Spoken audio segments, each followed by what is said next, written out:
Okay, so you play Robert Katende, who's coach. Playing a fictional character for an actor, I imagine, is difficult enough, but I'd imagine it's even harder to play someone who's actually a real life person. How do you go about doing that? Because I know you did it before, obviously, playing Martin Luther King in Selma. So how was it different this time around, let's say?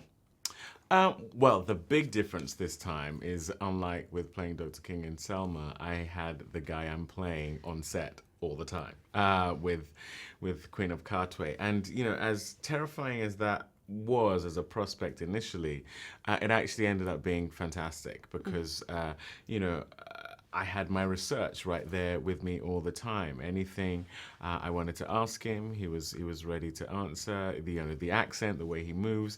A lot of the kids in the film are actually kids he has taught chess as well. So between takes, he couldn't help himself. He'd start teaching them chess. So, and that's of course what I'm doing in the movie. So it was incredibly helpful actually. And did you focus on like his mannerisms, or did you focus on more his personality to kind of really get into the character?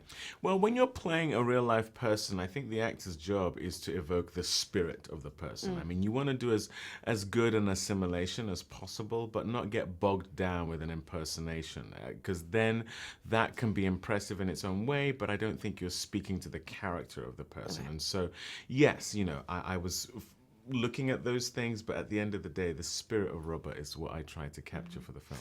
When I came out of the movie, I thought about my own coach, and I thought of an English teacher that I had, and I thought, my God, isn't it amazing that everybody in this world needs just one person in their corner. Yeah. So did you have a coach?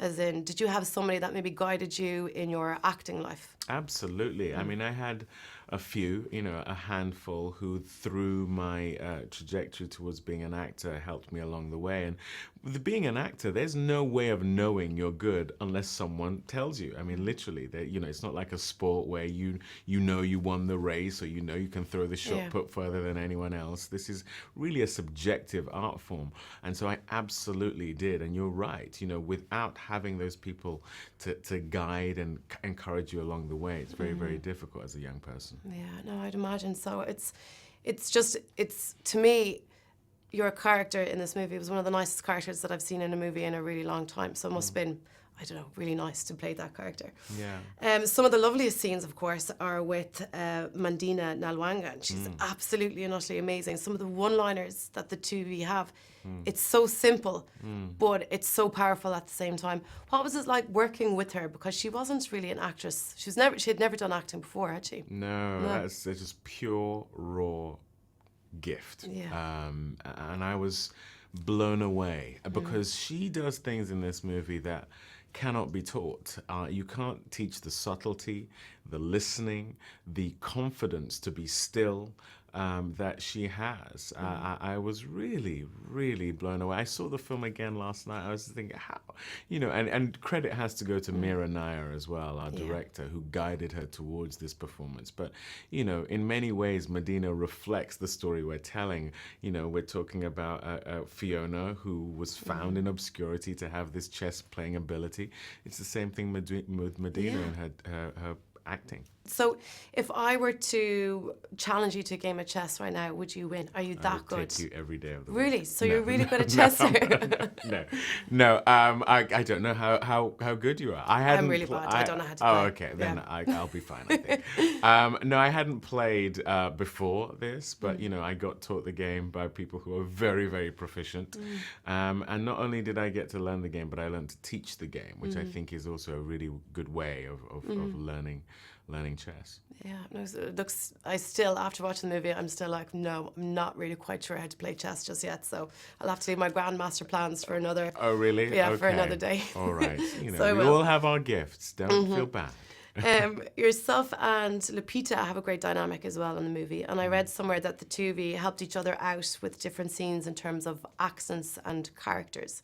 Is that the case? Was that the case? Was it fun? Yeah, I mean, I think for us, she's of Kenyan descent, I'm of Nigerian descent. We're very keen on the fact that Africa doesn't get seen as a country, it's a continent, and Yeah. each of those countries are very, very different. And so we wanted to be very fastidious in our pursuit of the specificity of Yeah. what life is like, not just in Uganda, but in Katwe, Uganda. And so yeah, you know, we sort of held each other to account on really trying to nail that. 'Cause what's this?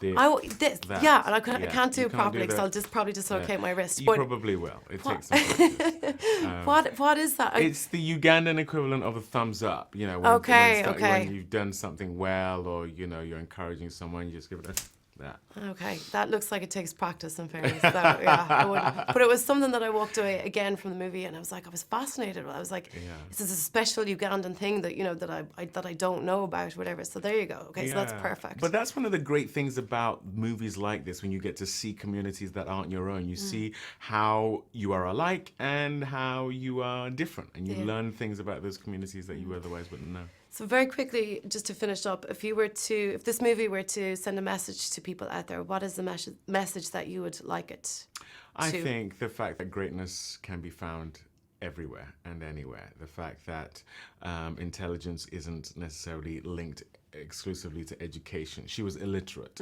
and yet she was incredibly bright. I think it's about, you know, and also if you have the chance to mentor someone, to encourage a young person towards their dream, do it.